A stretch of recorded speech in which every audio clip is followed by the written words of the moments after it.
about to go somewhere out now. Times to rise and elevation starts to drop down. Our little secret, don't kiss and tell, you're so bad. I'll probably see you in hell. Welcome to hell, baby.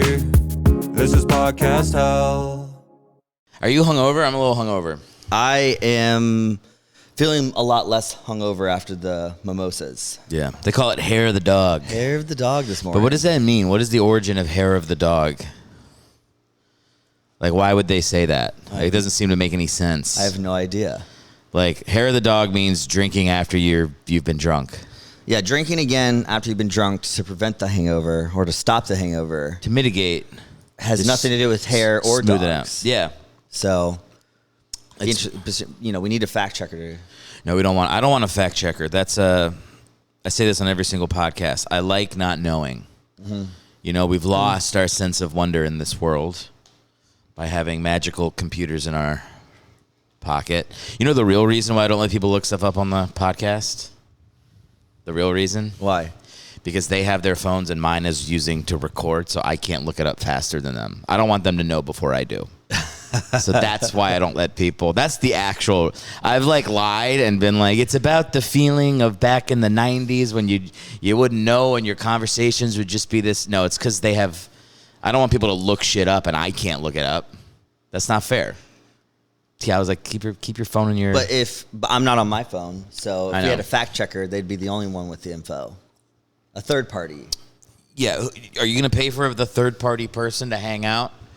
Who is that person?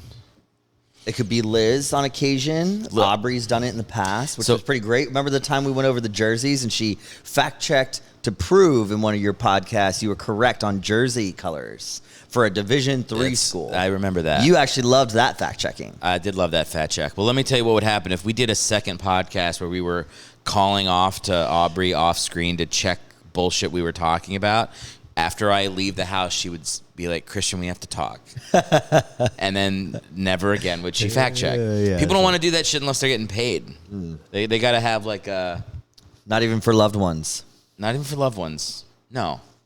Sometimes like in the morning, like I'll post a video on Instagram. I'll be like, Liz, can you go on Instagram real quick? And she's like, I'm like, never mind. She makes Legends of the Hidden Temple sounds. Olmec. These children are coming in right now. Sorry. For an Instagram check. For an Instagram. Send me a video. No, for a like. Oh, gotcha. I'm like, hit me with a like. A comment. Hey, if you feel so inclined. I don't ask my wife for comments, but I'm like, you know, if one emerges from you, don't hold it back. If you're 50-50 on a comment, I'm not going to, you know, I love you. I'm curious, what was the cause of your hangover? What was the drink of choice last night? I did there was like one with champagne. Yeah, and gin. That was the French 57. I had like 4 of those. Yeah, those were good. That was a lot. And then I kept dropping them because this is a bad design. Because it slides through your hand. It gets thinner. I don't know. Like it's got grip to it. I think it has no grip. Kidding me? So you were dropping these on the floor? I was dropping them on tables. I didn't drop any on the floor, but I kept it was more of a over. tippy. That I would get, but as far as it's very tippy. No, because it's height. There's no base to it. The base is the smallest part. Yeah, I don't like that. Yeah, but it looks nice. Yeah, it looks nice, but it doesn't have the functionality of an Aquafina bottle. Like, I think my hangover kind of came in with the variety. I think I did red wine, white wine, both signature drinks, and every beer we had. You're not supposed to mix wine and beer and liquor. What is it? It's beer before liquor, never sicker. Never sicker. Liquor before beer. You're in the clear. You're in the clear. Or I thought it was never fear. You can say never fear or you're in the clear. Yeah. We said, you know, the younger generation said you're in the clear. Yeah, and then it's jungle juice, puke in a bush, and die. Oh. I almost had mimosa come out of my nose. Yeah, jungle juice doesn't exist. Jungle juice anymore. is a nightmare. Yeah. They can't. There's no way people do that anymore. Yeah, they do. You think so? We just don't hang out with the people that do jungle juice. I remember in college, like someone did jungle juice in their bathtub. Oh, and we were drinking stop. it. And it never occurred to me until like this moment that like people were naked in there with their pubes and shit. Oh. And I was just going goop. That's horrible. Just fucking We gross.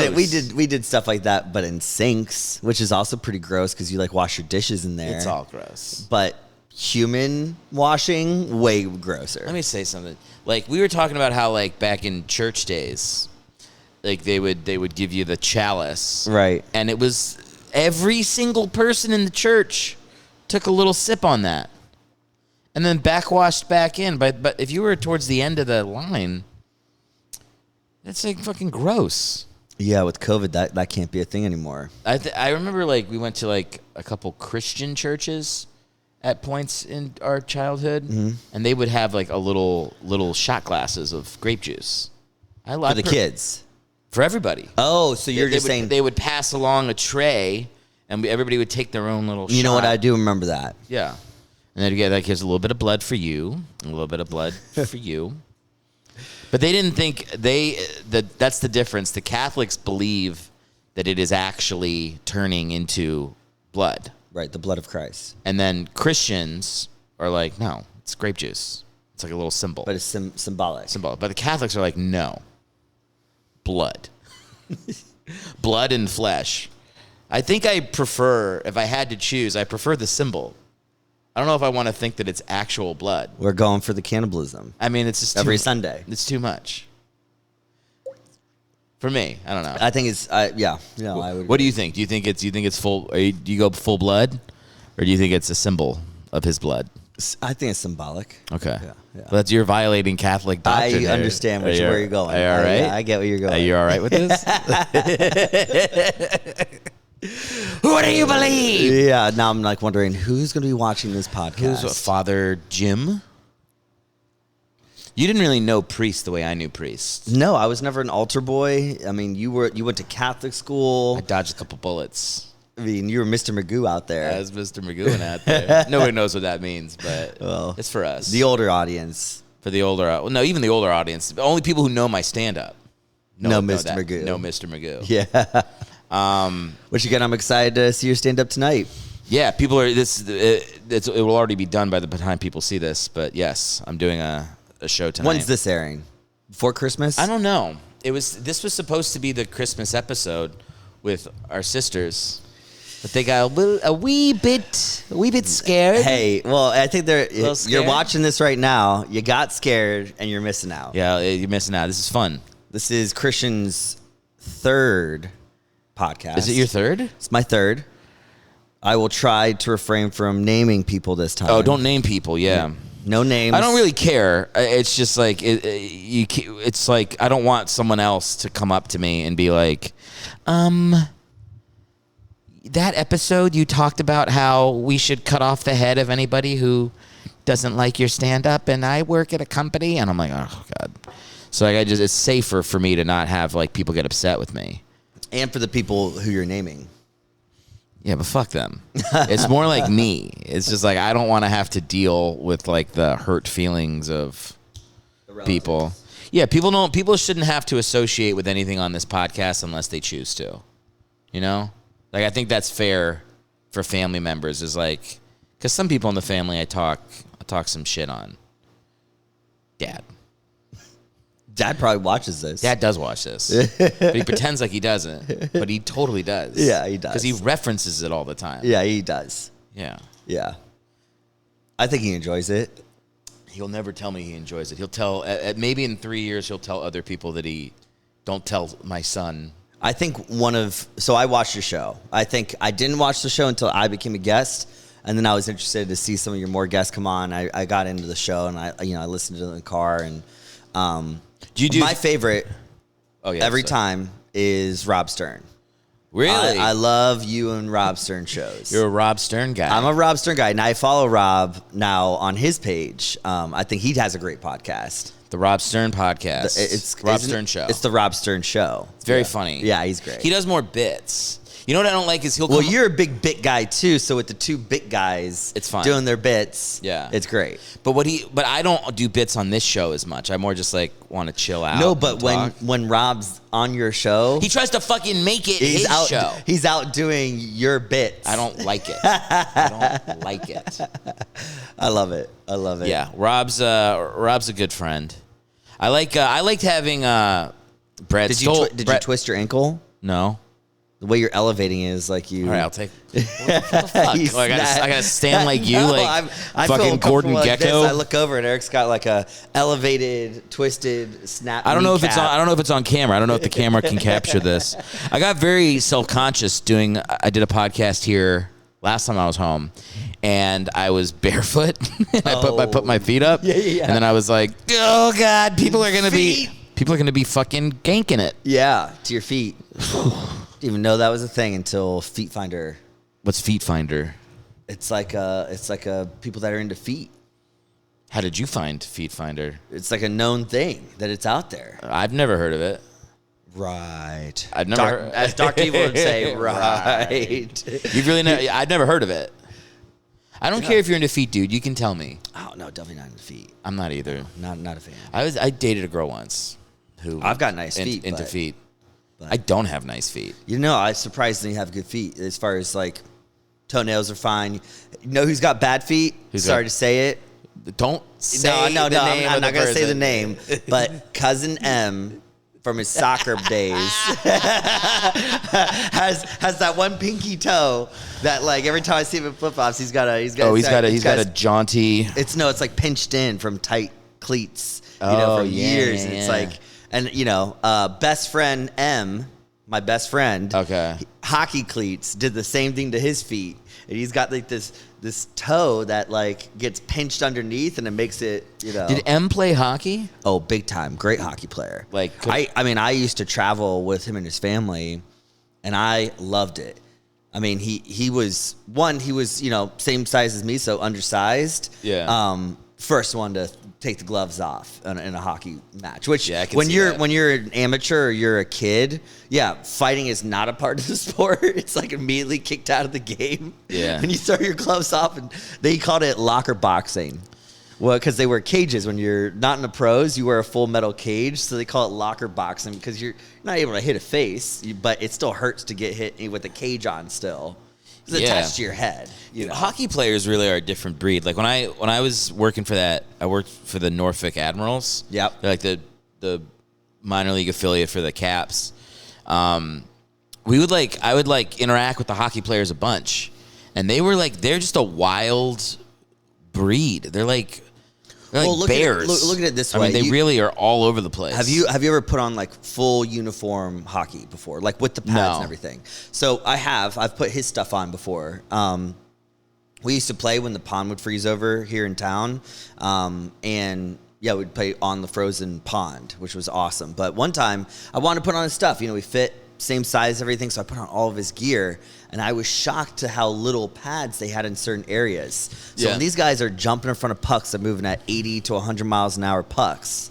Yeah. And your ankles are completely exposed. The back of your legs are completely exposed. I mean, parts of the knee, because you're not wearing knee pads under there. You do have kind of shin protection, but like it only takes a little bit, and that puck is frozen. They actually freeze the pucks, so they glide better.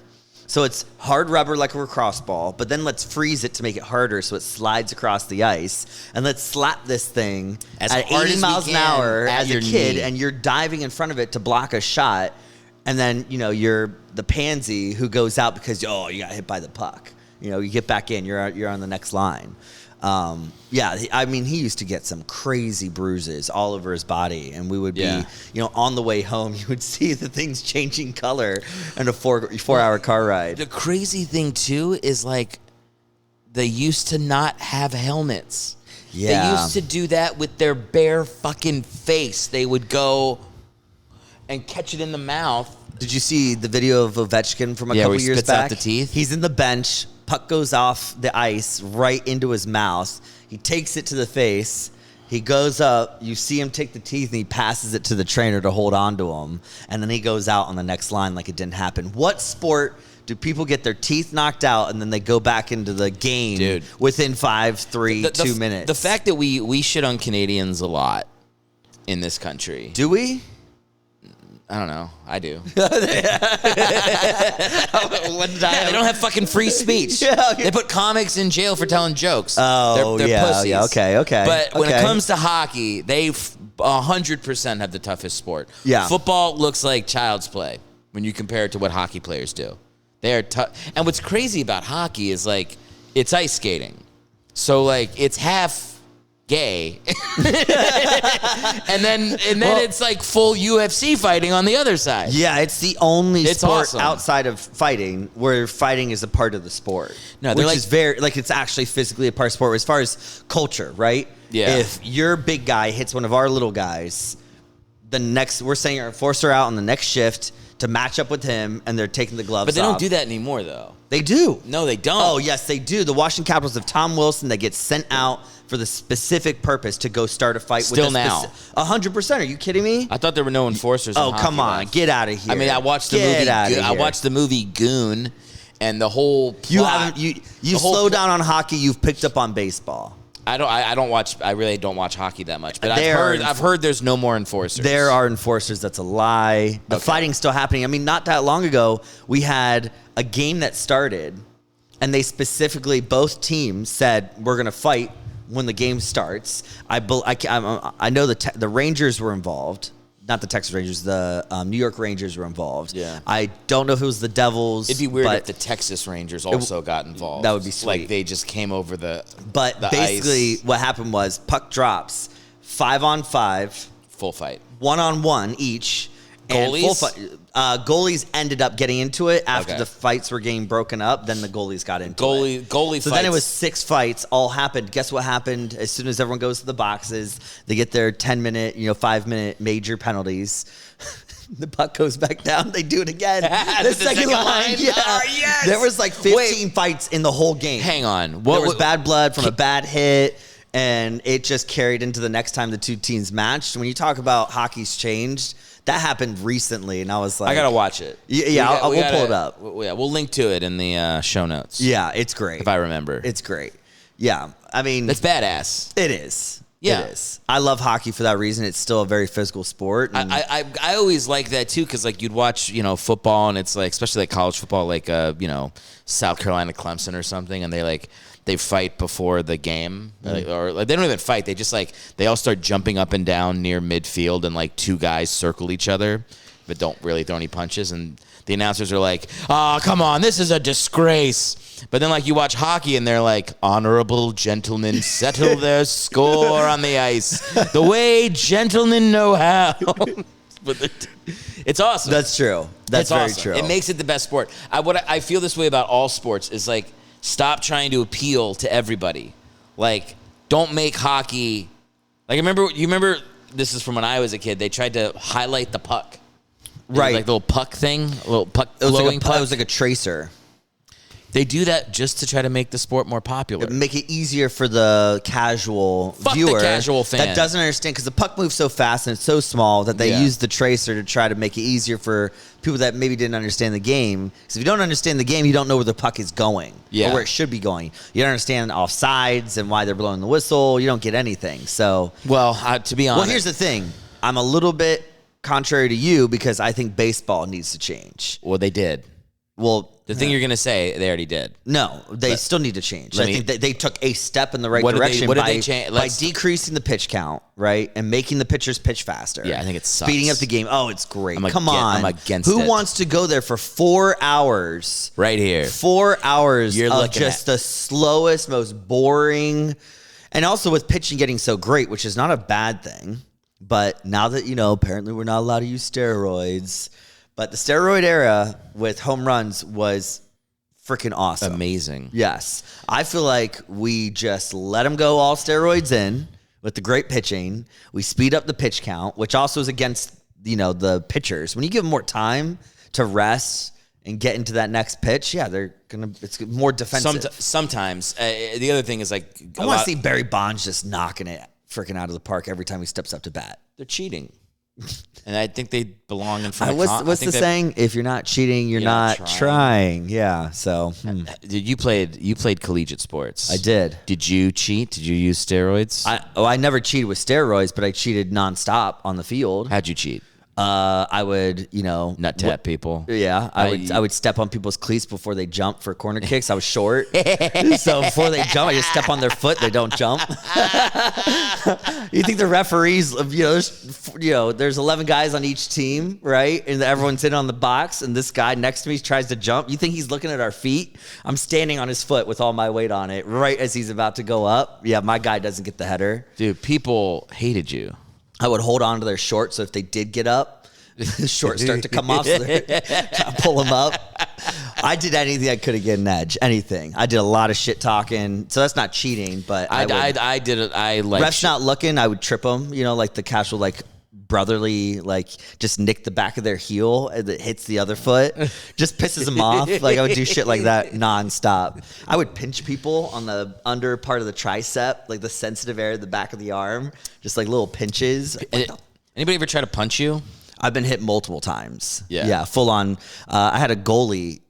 I scored a goal one time, and I picked the ball up out of the goal, pretended to autograph it and give it to the goalie, and he just socked me in the face.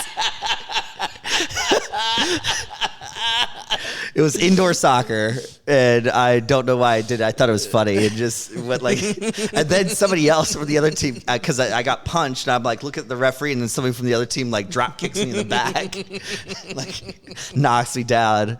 I end up getting, because of that, I ended up getting banned from the Sportsplex for quite some time. I started the fight for the autograph. Yeah, for the taunt. That started a brawl, because in indoor soccer, we do have almost hockey boards, and it's that setup where people came over the boards and a whole brawl kind of started. I was just trying to get, not get my ass kicked. Well, you were a little guy. Yeah. Back in the day. So you had to I remember there was a Martin St. Louis. You remember him? Yeah, he played for the Flyers. No, he played for the Calgary Flames. And then he went to the Lightning. And he went to New Jersey for Devils. a little bit, I think. Yeah. But he won championships with the Lightning. But I remember first seeing him when we went to a Caps game with Dad, and the Caps were playing Calgary, and Calgary sucked. But this one little guy was he was fast and he was dirty. Mm-hmm. And we were watching him. I couldn't stop watching him the whole game. He was number 10. And he was just doing everything you were saying, just trying to get little advantages on people. And I remember Dad being this reminds me of Christian. It was a very, he had to find I don't know what you would say, he had to find every little advantage he could have. Yeah, smaller guy. In sports, I look at it as, all is fair on the field. And then as soon as the game is over, even the guys that, I couldn't stand. I had a lot of guys I sought out as rivals, because I played locally in this area, travel, and we would have tournaments where we'd meet each other in finals over and over again. We'd lose, we'd win, we'd lose. But it was always shaking hands and stuff. But I had multiple occasions where people would find me outside of soccer and still have a problem with me for the things I either said or did. And I just remember all right, there are actual repercussions after this. But one of them was. We played against a certain school in the area, and we played them 4 years in a row, and we beat them 4 years in a row. And our senior year, our junior year, we're really good team. We go to states that year, but we played that same school, and we really whooped up on them. Yeah. And I think I just went a little too heavy in the competition with this specific guy who played on a club team I didn't like.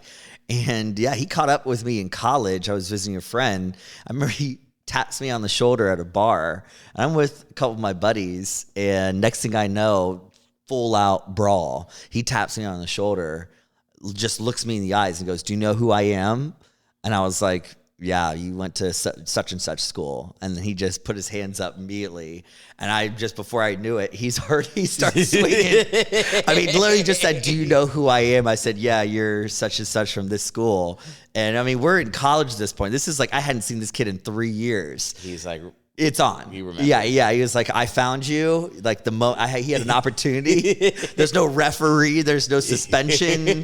There's no nothing. There's nothing saving you this time. Who won? I mean, it got broken up by bouncers. I don't think anybody won. I mean, I know I didn't get beat up or anything. I protect myself pretty well.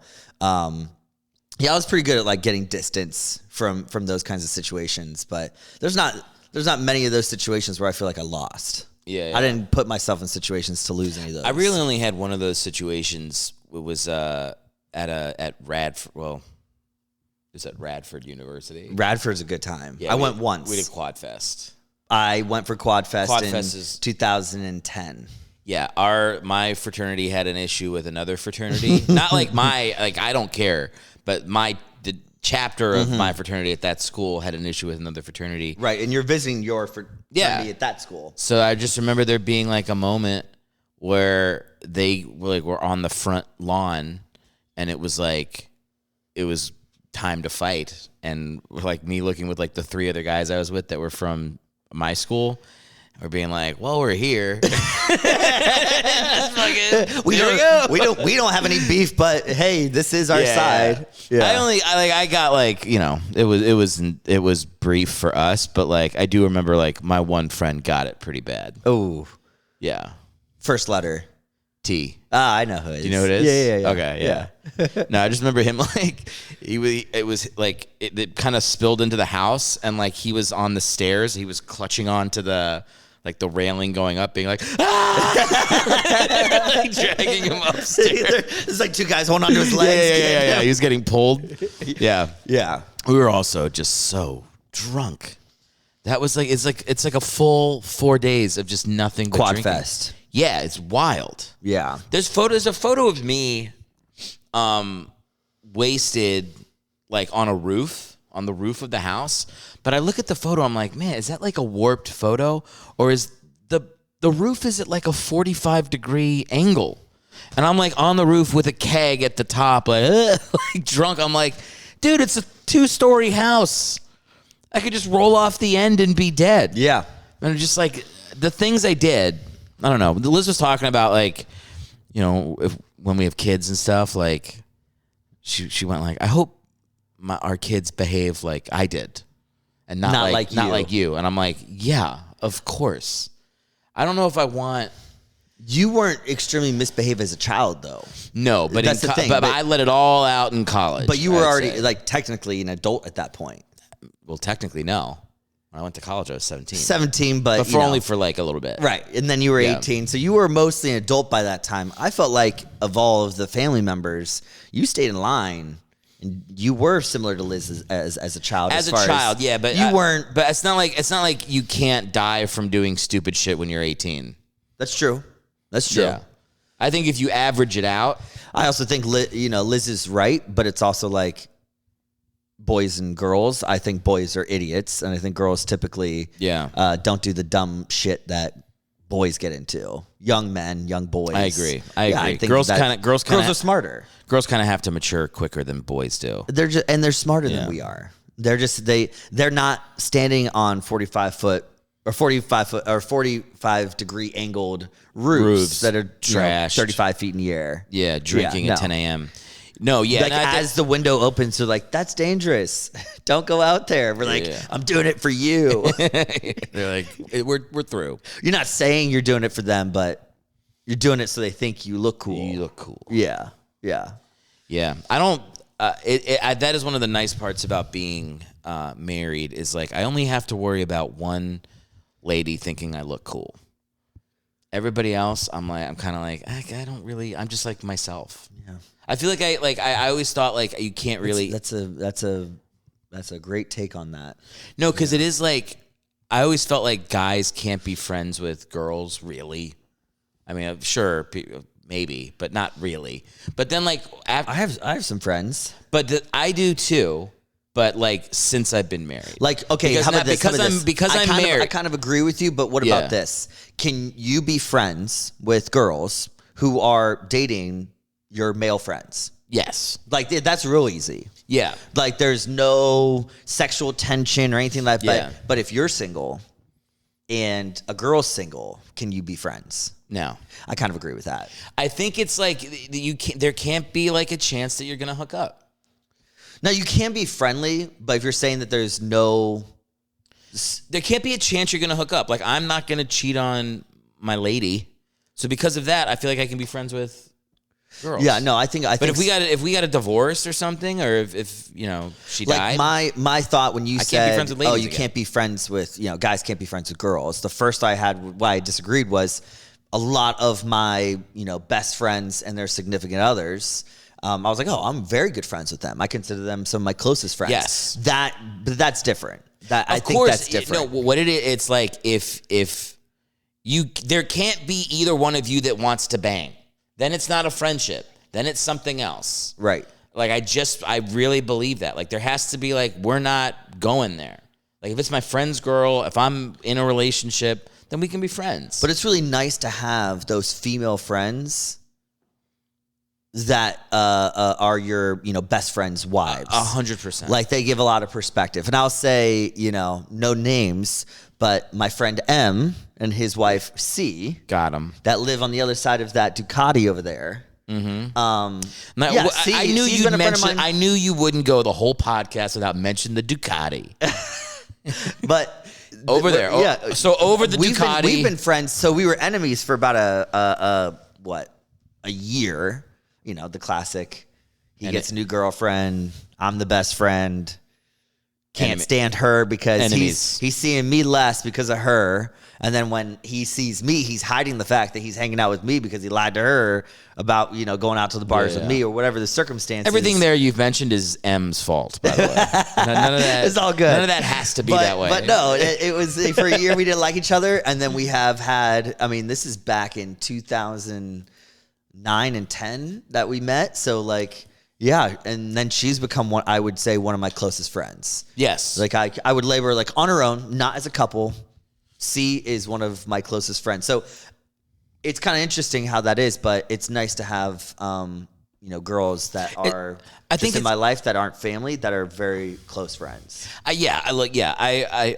I think I've been in fights with people on the podcast before saying guys and girls can't be friends, but that's why I'm bringing it up because I now amend it because I was against you on it, and now I'm realizing what I'm describing is maybe a little bit different than what you were talking about. What I was talking about is two single people talking about, they're just my friend. It's hard. And maybe you actually think that, but he's not. Or vice versa sometimes. Yeah. You're talking about we're just friends, but there's only one of those two people. That's not just friends. I think it's very, very rare where two single people, male and female, and they're both straight. But this is also a thing. Very rare. Even if one rare. But it's almost like the equation is thrown off the moment. Oh, actually, now I'm thinking about it. There's levels to it that you're accurate, which is I think you're right. They can't be friends when somebody's in a relationship and one is single. Yeah, that's still not. That's a little weird. That's still right. What about they're both in relationships, but they're not the serious ones. They're more this. We're dating other people, but we're friends. No, I don't. Yeah, right. I don't think so. But then I think it does change when it's husband and wife. We've gone on these vacations together. We've traveled. Yes. We've done these, one was third wheeling. I was a third wheel for a while to M and C for a long time, which is why I think, C and I became very close. This is how I'll say it. Men and women can be friends if they sat down with a lie detector test and you asked the man, would you fuck this person? If they said yes today, and he said no. And then you ask the lady, would you fuck that guy if you asked him today and he said yes, and she goes no. If they both pass that test. So then the other line is, then yes, they can be friends. Once you have sex with somebody, they're no longer your friend. No, that's what you're saying. No, that is what you're saying, though. You're saying because you no. But then there's a second question. Which is, are you going to continue to have sex with this person and you love them? Yes. Then they're because I would call Liz my best friend now. I would say Aubrey's my best friend. But I would not have said that when we were first dating. Right. I would have said, my real best friend. Yeah, things for me, things changed dramatically when Aubrey and I moved in together. She very quickly became my best friend. Yeah, we're spending all of our time together, and it's the person I want to spend the most time with is Aubrey. I want to make laugh the most. Yeah. Definitely she's become my friend. Yeah. It's just like, whatever.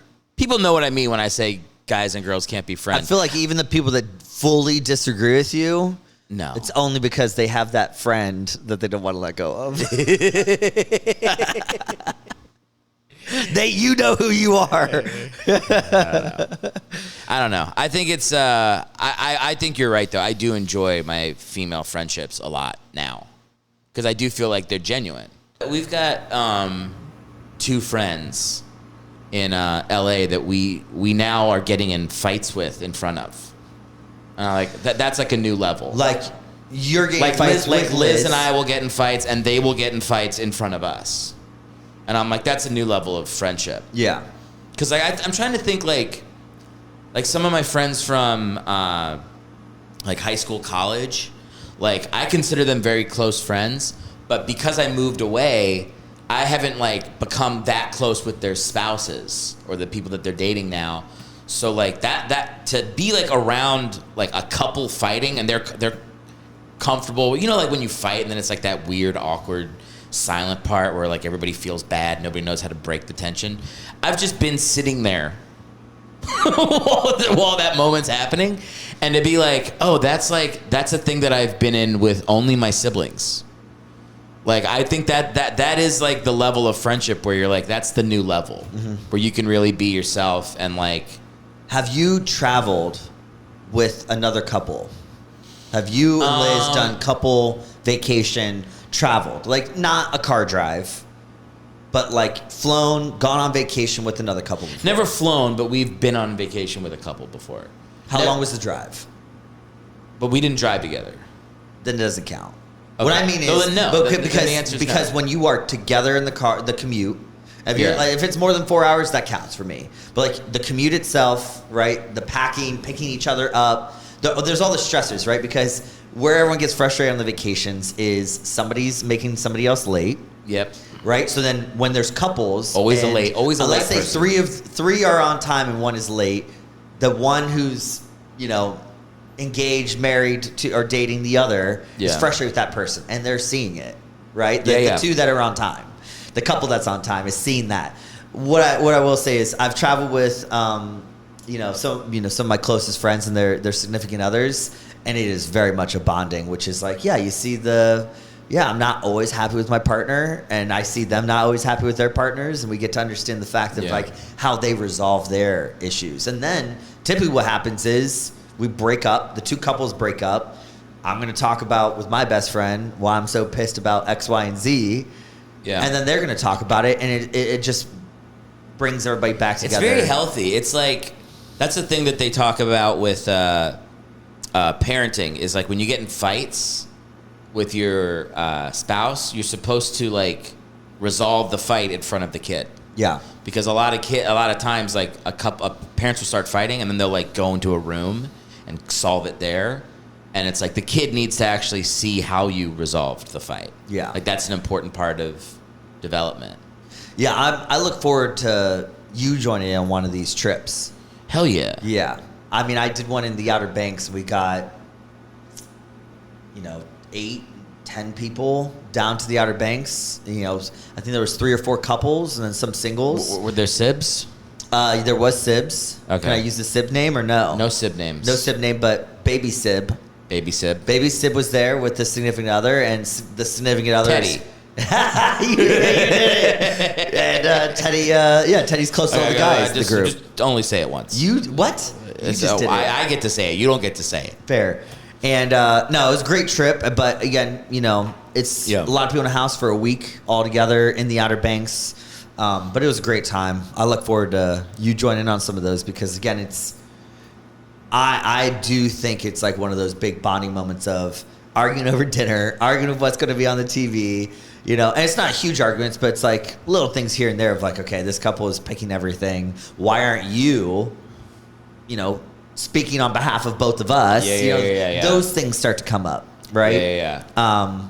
So it's good when everyone understands that they have to be resolved and things get figured out. But I've known my group since 2004, so it's coming up on 20 years. Yeah. They're like family. You've got something very cool, which is like friends that have, in their ways, gone their separate ways with life, but like you all still live close enough to see each other a lot. And that's very cool. And everyone came back because after college, we all separated. And some of us have stayed separated, but when they come into town, it's like you never left. You're talking about DH living down near the naval base? Oh, that's not far. No. That's a little far. No, it's not. Hour Not really. Hour and a half. That's local. No, you I'm talking about a friend in Manhattan. Okay. You know, my friend in Manhattan, but my other friend was in Denver there. for a while. Who's the initial for Manhattan? M and C. Wait, give me that M. Give me his last name. C. MC? Yeah. Played soccer with me. Blonde, tall. Oh. Yeah. And I still see him. No, I'll give you who it rhymes my with. business is up in New York. I'll give you who it rhymes with. Yeah. Shat. Yes. Close fee. Yes. Okay, yeah. Yeah. Right. The last name, it rhymed at the end. I tried to make it go far away. Yeah. But you would know. Yeah, but I still see him. The whole group still sees him, and he had his wedding, invited all of us up. It was great. Do you still go up? I mean, you're going up to New York for your job a little bit. Yeah. So I'm assuming you probably hang with him. We've grabbed dinner. I played on his soccer team. The last time I went up, not the last time I went up, but the last time I saw him when I was up for a work trip. He plays pickup soccer. Okay. With a group of guys that he went to college with. What field are they on in New York? It's like where does he live in New York? He's in Manhattan. I want to say in like the financial district. Oh. He's a VP of a pretty big company. Okay. So he's killing it. He's killing it. I used to do interviews. Hope you're watching this podcast. I'm proud of you. You're killing it. Shat. Keep up the good work. You're killing it. And no, it's okay. So Brooklyn. What's next to Brooklyn? Like if I'm going towards Long Island. Long Island. Is it really? It just goes Brooklyn, Long Island. Yes. Does it really? Yes. There's not like Williamsburg. No. Between them. No, that would be like up. There's like maybe I'm going the wrong direction. So look at it. Here's a map.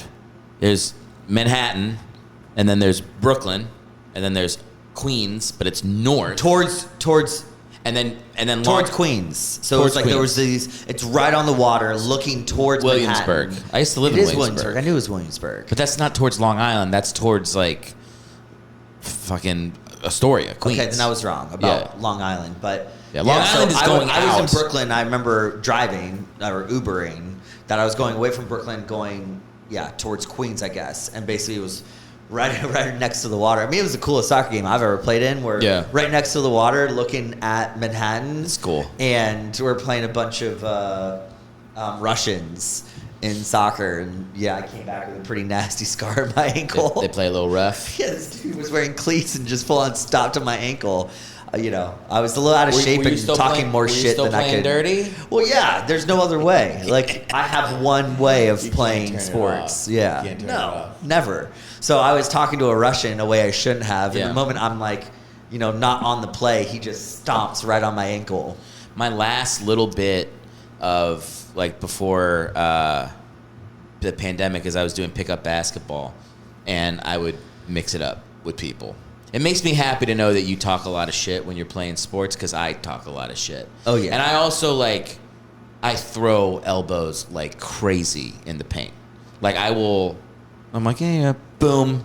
I am, it's constant. Like, at some point, the other guy is, throwing it to me and looking like, yeah, I know you're doing it to me. And I'm like, yeah.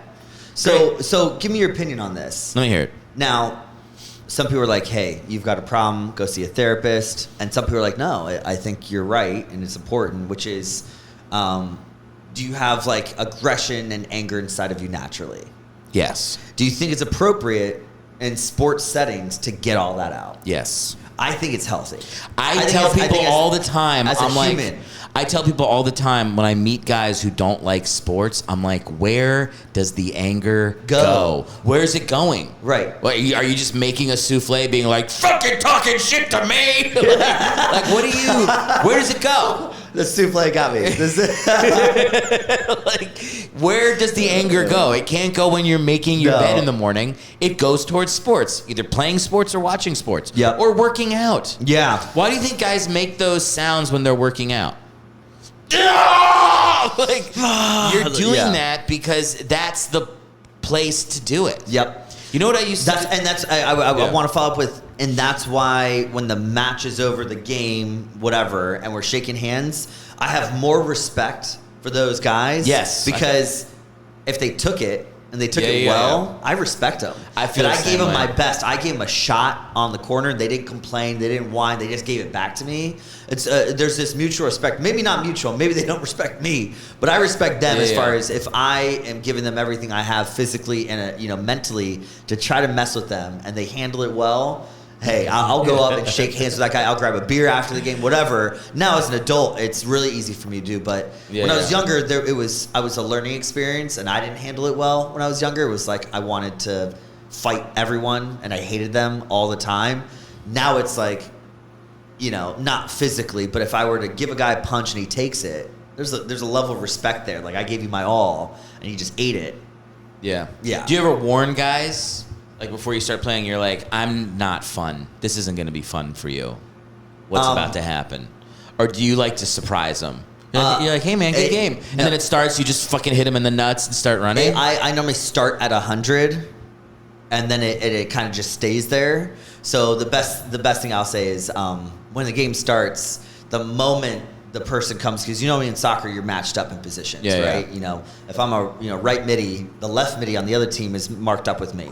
The moment you find out who's matching up with who, and I see who I'm going to be playing against for the next 30 minutes to an hour, I immediately will yell out to my teammates as soon as the ball is starting to come towards me. I'll start yelling out, mismatch. And that's the first comment I make. It's like, this guy can't hold my jockstrap is where it elevates to, right? Mismatch. Yeah, I'll have a guy that's like 6'2", right? I'm staying here at 5'9", and I'll go mismatch on a corner kick. The ball's going in the air, and I'm going mismatch. This guy can't hold my jockstrap. I'm just like, he's kind of first like, what the hell is wrong with this guy? And all of a sudden it starts to annoy him. Next thing you know, he can't do anything but think about me. He's not concerned about the game. He's thinking about either hurting me, fouling me, getting me out of the game any way he can, but he's not focused on the game, and that's where I win. So, foul me, we get a free kick. Smart. Yeah, it's fun. I don't think I do. I'm not at your level with that stuff, but I definitely am not. I don't think I'm fun to play against. Even with people who are faster or stronger than me, like I've always said this, like I believe it to be true. I don't know if it's true because I haven't fought someone to the death. But I feel like there's a dog in me. You know what I mean? The dog? You're just I know the dog. I just feel like the dog. Like, I remember it when I did do sports, and I know what I'm like in, just competitive in my own mind. I know the things I think about, like, when I'm in a room, like, if I had to kill someone, like, just that type of, there's a dog. Right. It's there. It's there. It's come out. The couple times, I haven't been in a fight since I was in college. But, the times it comes out, it's out. Yeah. Yeah. I don't know if that's the way we're raised thing. That's a who we are thing. If it's a combo, probably it's a combo. Growing up on military bases. That's what I think. A little bit of who we are. Extremely competitive family. Yeah. You can't have as many siblings as we have and not be competitive. I agree. I mean, we used to get into full neighborhood fights when we were in Louisiana with the other kids, and it was I don't know, that seemed like a scene out of Warriors, where it's one group walks towards the other group, and then it builds up to a jog, and then it's like the intro to X-Men. Just fist meets face. No, but that was definitely a big part of childhood. Also, multiple schools where I was getting in fights a lot. Not a lot, but having to defend myself, I would say. And we have two perspectives on that. Do you remember that? We've talked about this a little bit. Oh, well, yeah, because there was one year where you went to my school. Yes. And you saw it a little bit. So they kept us caged because we were kindergartners. They didn't keep you caged. Yeah, we were in a fenced-in area where you guys had the free range play.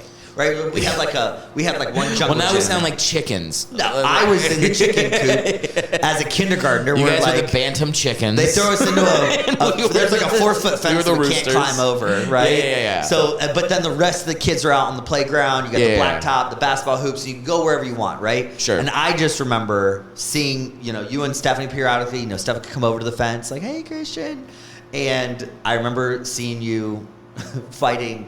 Not one, not two, but 3 or 4 kids at the same time, thinking, man, look at my brother over there. Like, I just have the thought in my head, like, I don't know what a kindergartner talks like, but all I can think of is, like, how cool my brother was to, like, be fighting all of those kids, standing up for himself. And in your perspective, you were like, yeah, I was getting bullied. Yeah, but I wasn't cool. I thought, how cool of my brother to be, you know, standing up for himself.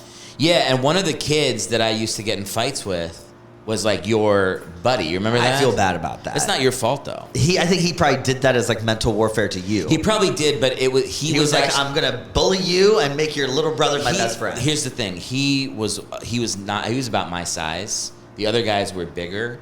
So when we would get in fights, I would be able to hit him. Yeah. Like he actually caught a couple from me, so it didn't bother me as much.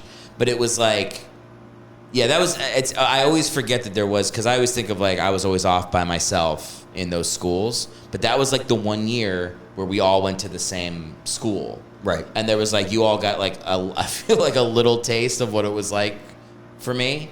But it was pretty much like that in every private school I was ever in. Like in private schools, I had issues. Yeah. I don't know. It's like weird. Like they would make fun of me for like not having nice shoes and stuff. Just rich kids. And you're a new kid. You're the new kid. There's rich kids in the private schools. In public school, everybody's like, my parents are drug addicts. What's your name? Let's be friends. Like, I had no issues in public schools. It was the private schools. But you spent very little time in public school. It's one year, every year until high school. Yeah. So and then high school was 50%. Just all private school. But yeah, and high school was fine too. Like, I had on the podcast, I don't know if this episode's coming before or after, but like Nick. And my other friend Sean, who went to high school with me too. And Nick was like talking about how like I used to get in fights in college, not even fights, but just like beefs with people. And I was like, yeah, man, no, that ended in high school. I remember it ending freshman year of high school where there was one kid who went to 8th grade with me who was like trying to fuck with me in gym. And we just had it out like the first week of freshman year. I remember like going to the principal's office and being like, this guy's not giving me shit for 4 years in high school. It's over. Like, I'm going to fight him every time. Yeah. And then he made us like sit in a room and talk, and it was over. Yeah. So like that was, but no. Well, like, Dad used to tell us, people can only shit on you if you sit still. Yeah, you have to go get in a fight. Yeah, you got to stand up for yourself. By the way, you just sit there and take it, they're going to keep doing it. They're going to keep doing it. All this advice, by the way, probably no longer applicable. Or at least applicable in a very different way, because now, like, if you if you try to bully a kid in school, they take you out back and shoot you. Like, they're stop. Very serious. I'll tell you this right now. My kid will be raised that if they will be, 1, taught and trained how to defend themselves. Yeah. 2, they will be taught composure. Trained. I like trained. They will be. Yeah. And they'll choose sports, but they'll also have to choose a martial arts. Like, you have to be able to defend. Yeah. Especially, my daughters need to know how to defend themselves. I just think it's a great skill to have. It builds confidence as well as discipline in not using it. That's the more important part, is they will be trained on not getting into fights. But that's part of it, is my kids will be trained so that they know how to defend themselves. They'll be trained on not using it and making sure they de-escalate situations to get away from confrontation. But my kids will be told straight up, if my child asks somebody to stop bullying them and they continue to bully them, my child has been instructed to punch your child in the face. Like, immediately. If they ask and they don't stop and they keep moving forward, my child will punch your child in the face. I'm a firm believer that, like, and then people would talk about, confrontation and being physical with others. It's like, yeah, we can use our words, but at the end of the day, I'm a firm believer in setting a line in the sand, which is, if you're going to continue to use your words to try to hurt me and attack me, I'm going to draw the line in the sand and say, you physically don't want to get involved with me. You have to tell and it will end it. And it will be the end of it. And we will get in trouble. They'll get suspended. It'll be a part of the process. Because, again, schools can't, allow physical altercations to, like, it's okay to kick his ass because he said something disrespectful over and over and over again. He talked about your mother, he talked about your father, he talked about your siblings, he talked about you, he talked about your weight gain, this and that. Teachers and principals do have a responsibility to make sure there's no fighting going on in the schools. As a parent, I have a responsibility to train my child to defend themselves. Yeah. And I'm a firm believer of that. So I'm not against the school saying it's not right for kids to be fighting. There's zero tolerance. You can't be like, well, I agree with them. This kid's right. No, because it's a gray area. And teachers and principals can't have a gray area of like, well, that kid's kind of an asshole, so he deserves to be punched. Because that's a very tricky situation where the principal's now choosing what's right and wrong. It's got to be black and white, which is no fighting, you fight, suspension, whatever the, situation I like the line, my child has been trained to punch your child in the face. If they've asked to stop, leave me alone, and walks away, leave me alone, and it continues and continues. I find out about it. It will be next time they do it, hit them. And I guarantee you it stops. Yeah. Because the bullies, they've got something else going on in their lives. And they try to project it. They're about to have one more thing going on in their lives. They try to project it onto the person they're bullying, and as soon as they get punched in the mouth, they realize, this isn't going the way I wanted it to, and they'll find somebody else to go bully. Sure. Yeah. Or you become friends with your bully. That also happens too. Has that ever happened to you? No. But it's happened to friends of mine. I didn't become friends with a bully of mine. I didn't really have bullies because I think it lasted like 3 seconds before I jabbed someone in the lip. But I saw someone getting bullied, got into a fight with the bully, and then ended up at college with the kid.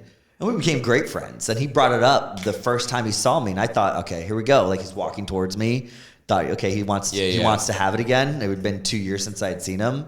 And he walks up and he immediately said, I just want to apologize for that one time we got into a fight in the locker room in high school. And I was going through some stuff. My parents were getting divorced, and he was picking on a gay kid in the locker room. And I didn't say anything to him. I just turned him around and just clocked him in the face because he's picking on a gay kid, acting like the gay kid's looking at him when he wasn't. He's like, are you looking at me while I'm changing? And he was just projecting, just being an asshole. And then in college, he kind of gave me an explanation at a party. Next thing I know, I spent 3 years being very close friends with this guy. After college, I haven't really seen him much, but that was like a full circle. Like, he got punched in the face and was basically physically told, you've got something wrong with you. I never made friends with bullies because I also moved right after. Mm-hmm. But there were a couple times. I'm thinking of one time specifically in Louisiana where there was a kid who was being an asshole. We got in a fight, and then for the rest of the year, we were just cool with each other.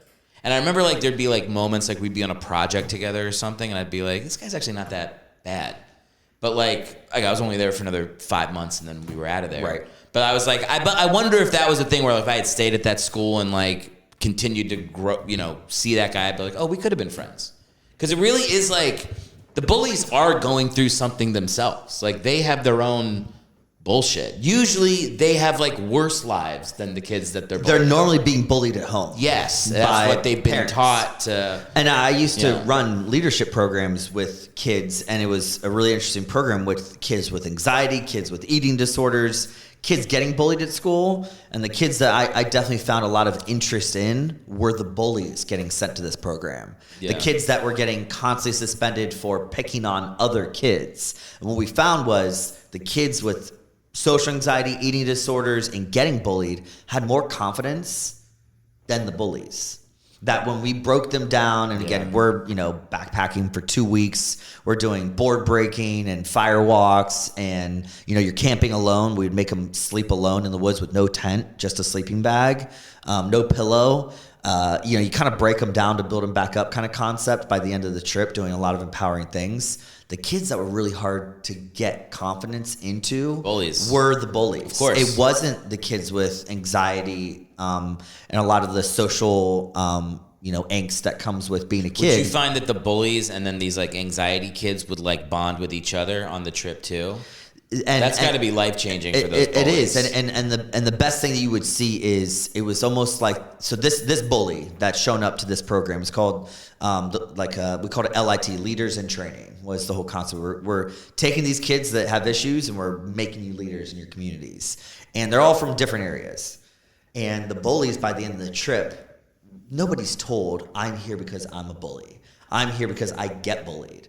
I'm here because I have an eating disorder. Nobody says their thing of why they're there. Yeah, but if somebody they might not have even identified it themselves. But if somebody comes up and they're like, Poindexter McDoodle. You're like, I think we know. What you would see what is the issue. Yeah, and what you would see is the kids that were bullies.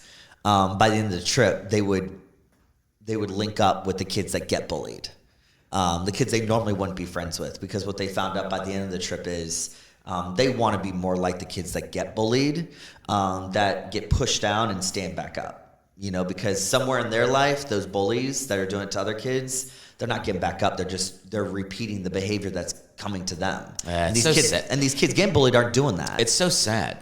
So it was a great program. It's like it's good to find a way to have like compassion for the bullied and the bullies, but also to know, like, if you are in the position of getting bullied, there is no other way than to stand up for yourself and be willing to fight. Like, that is like basic human nature. Yep. They'll continue to come back. And it's like a problem, right? Just the problem gets worse over time. Yeah. That bully's going to get worse over time. And I had a conversation with a mentor of mine, who was very adamant about this. I mean, he was somebody that, you know, instilled that in me. He would personally, as an adult, beat up the bullies. No. And that's actually a great point, too, which I want your opinion on.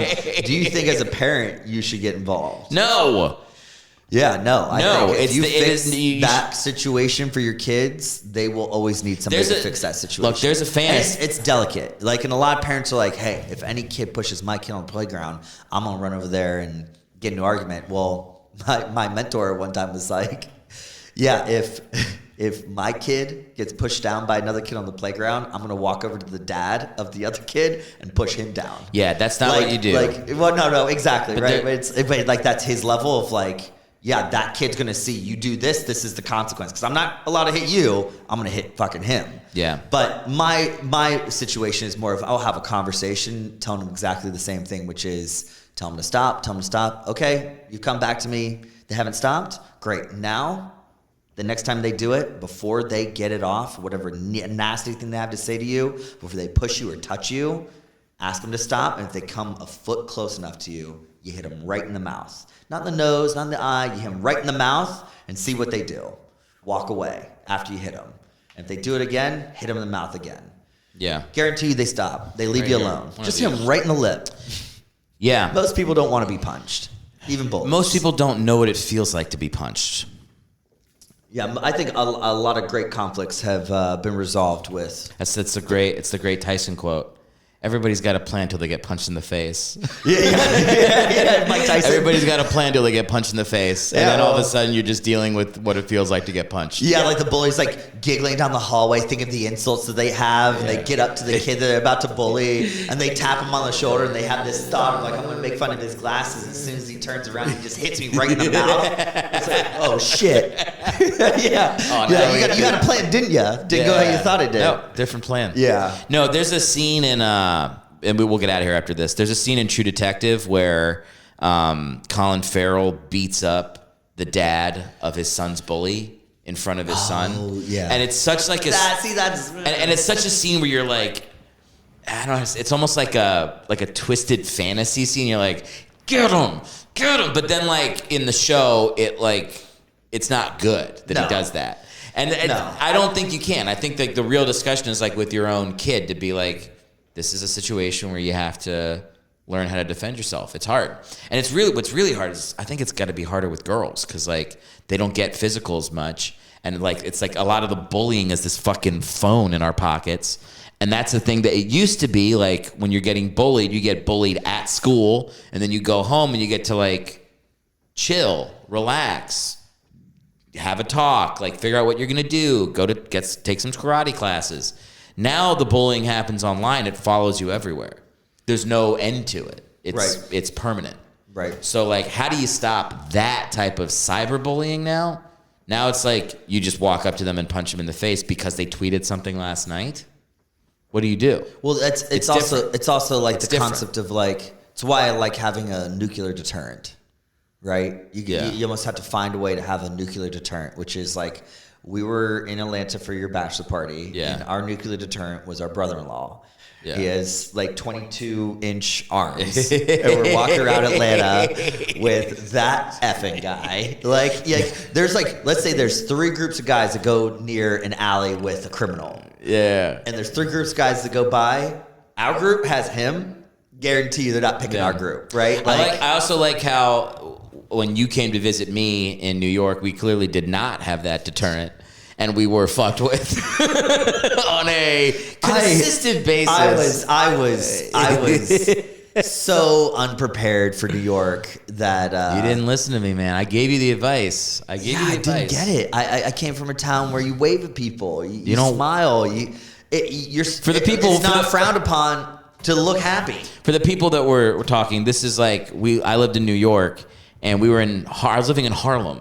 And Christian was walking by, hey everybody. Have my backpack on. Backpack, glasses, Harlem at 2 a.m. I'm like, dude, put on a hoodie, put in earbuds, but don't listen to music. Spit when you're walking, duck into bodegas. Like, be smart. Like, know your environment. You just fucking howdy doodied it right up into Harlem, and it was like, it was not good. It was not good. Yeah. So three situations ended up not being good. Well, you had the one right by the theater. Remember that one? That was like the first night. I arrived. The first night we almost got jumped. I hadn't been in New York for 12 hours. I've been in New York, by the way. I lived in New York for 5 years. Nothing had happened to me.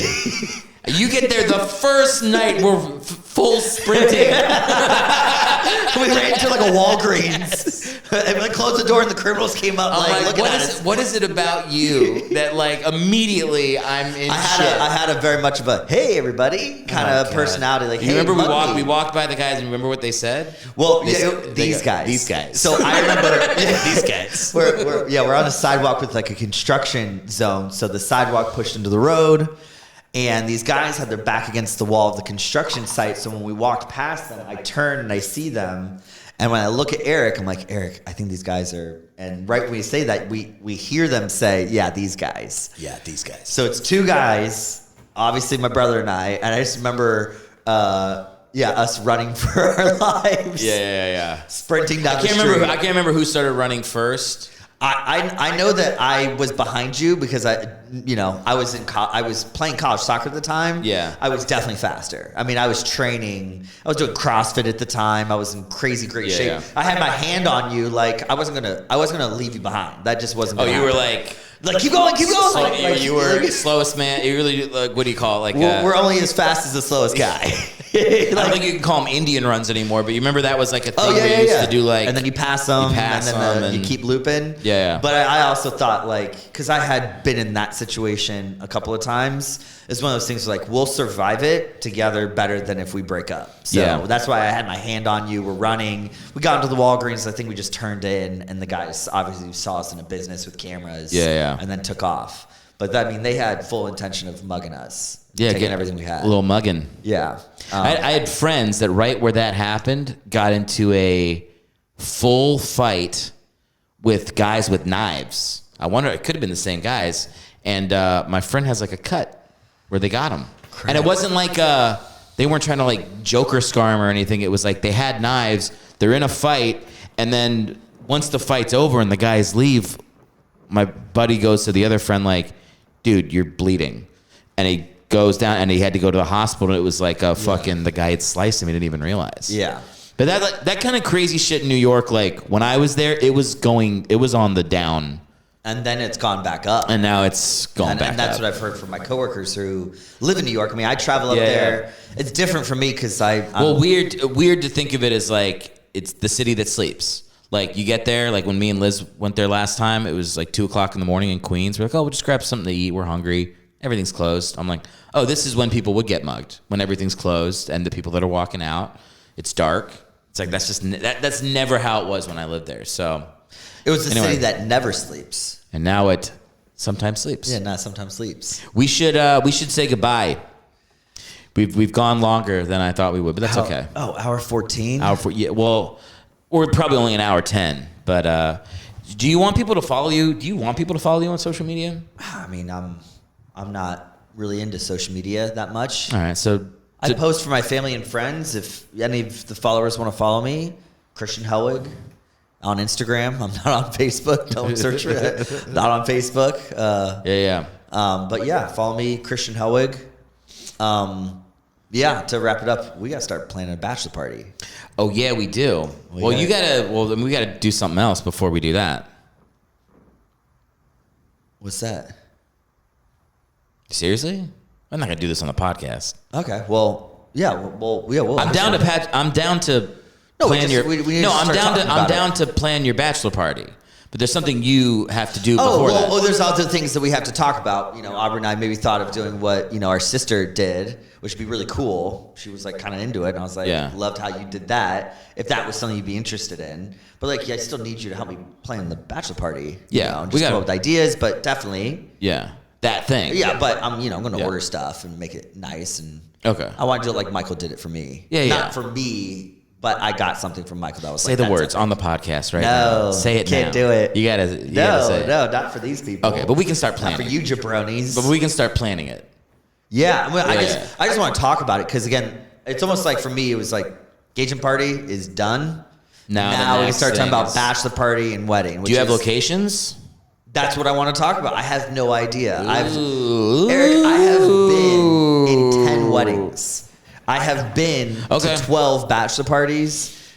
Have you been to 12 bachelor parties and 10 weddings? You've been invited to bachelor parties where you haven't gone to the wedding? No. I was in the weddings. Okay. So there was some bachelor parties I wasn't like in the wedding. My buddy in New York, I wasn't in. It was like 2 people up on stage. I understand. It was a brother, brother and a best friend. But. Yeah. But so you're saying. But I went on his bachelor party. So you're saying you've seen it all. What do you give for the man who's seen it all? Yeah, the 27 suits guy, instead of 27 dresses with that Katherine Hagel. What the fuck are you talking about? You never seen 27 Dresses? No, have you? Yeah. Big 27 Dresses guy? I'm just a rom-com I've never even heard of 27 Dresses. It's a rom-com. Katherine Hagel. Katherine Heigl. She's 27 Dresses. 27 Dresses meaning she was in 27 weddings as a bridesmaid. Oh, that must have been so hard for her. Does she find her guy at the end? Of course she does. That's good. That's good. Spoiler alert for her. But same situation for me was, been on a lot of weddings, seen a lot. How do I wrap all of my experiences up to the right bachelor party? We're going to have a great group too. Okay, what do you say we do this? What do you say we go, I know this is going to sound a little out there, Amish country. We churn butter. We sleep in a barn. No drinking, obviously. That's not legal. No, they drink. They don't drink. They make their own alcohol. But you have to, can you drink it? Oh, yeah. Wait. You're right. They don't drink. They don't drink. They might make the alcohol. Oh. Maybe, I don't know. Then that's I don't think the Amish drink. That's not happening. I had a mimosa I know they smoke at weed. 10 o'clock this morning. They do? No.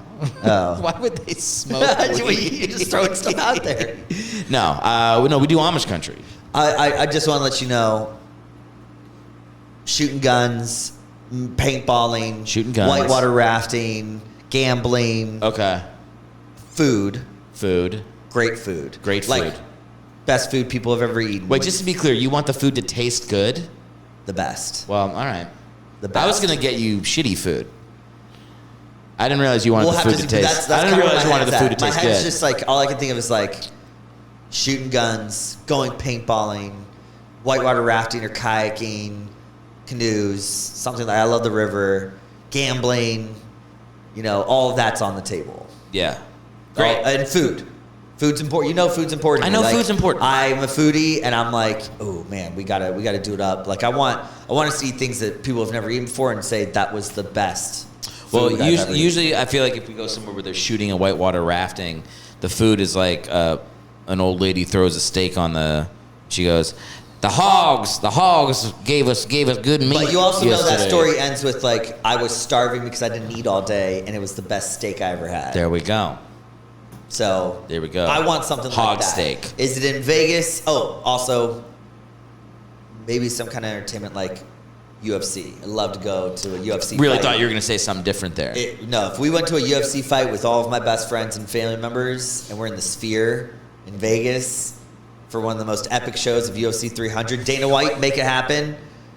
That would be Dana, sick. Dana, friend of the show. Dana does watch the show. Liked to comment recently. I mean, we got That's a fucking lie. Ducati, Dana. That's not a Ducati. That's a Buell. Ducatis. Where's are the on left. Ducati? Ducatis are all of those are Ducatis.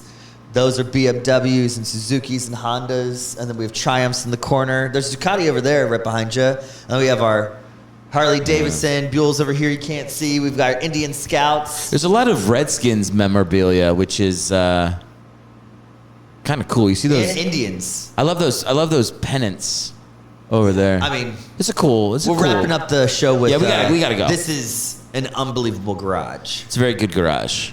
Great show today. I love this. Great show. I love You're not this. supposed to say great show. I can say it. No, you're not. You're the guest. I'm cocky. You're supposed to be humble. You're supposed to go. I'm not humble. Thanks for having me. You don't go, great show. And it was great. Great for me. I had fun. I don't care about you jabronis. I had fun. This was great. Stop calling the audience jabronis. I was watching. These are good I was people. They don't watching- deserve to be talked to like that. The Rock called me a jabroni this morning on Instagram. So What's up with The Rock, man? The Rock's annoying. The Rock. don't speak ill on The Rock. I can speak ill on The Rock. You cannot. He backed up Oprah. No. You can talk about Dwayne, but don't talk about The Rock. That's always funny. The Rock. He's now Dwayne Johnson. I know. The Rock is a character but he don't, played. Don't talk about The Rock. The Rock as The Rock was great. You'll get one of these. No one took a stunner like The Rock. No one took a stunner. Best stunner taker, The Rock. Worst stunner taker, Donald Trump. Trump got a stunner and he fucking took it like a bitch. He like a fat loser. I remember that one. It's a bad stunner. It's a bad stunner. It's a bad And stunner. Stone Cold made it easy for him too. Mm-hmm. He set him up. Still couldn't Set him up, execute. didn't even really kick him. Usually Stone Cold really kicks the dude in the stomach. Yeah. I mean, stunner's the best move. We got to go. Thanks for coming on. Great podcast. All right. Love you, buddy. man. See ya.